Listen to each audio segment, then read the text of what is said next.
আজকে আমরা নারীদের পর্দা নিয়ে একটা নির্দিষ্ট নির্দেশিকার খুঁটিনাটি বিষয়গুলো দেখব। আচ্ছা, তাহলে শুরু করা যাক।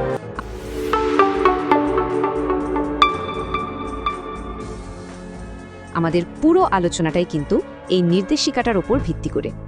তো এই সোর্স অনুযায়ী কি বাধ্যতামূলক, কি নিয়ে মতভেদ আছে, আর কি করা যাবে বা যাবে না সেগুলোই দেখব।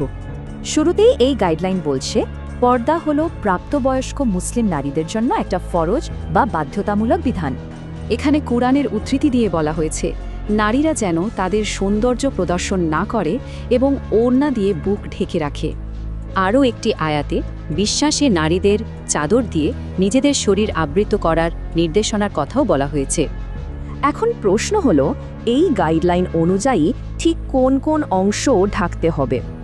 এই ডকুমেন্ট বলছে বেশিরভাগ আলেমের মতে পুরো শরীর আবৃত রাখতে হবে। তবে মুখ আর হাত ঢাকার ব্যাপারে কিন্তু একটা ভিন্ন মত এখানে উল্লেখ করা হয়েছে, যা বেশ ইন্টারেস্টিং।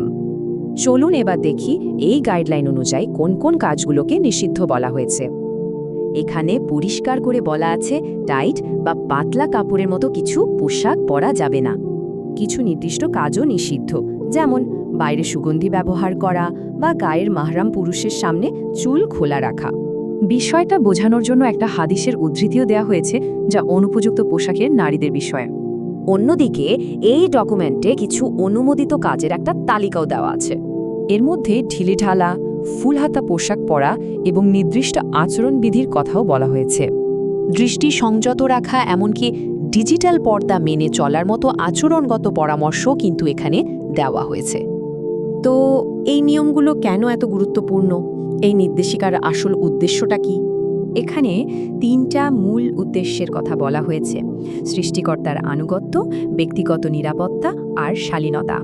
এই উৎস থেকে নেওয়া একটা উক্তি দিয়েই পুরো নির্দেশিকাটার মূল দর্শনটা ফুটে ওঠে।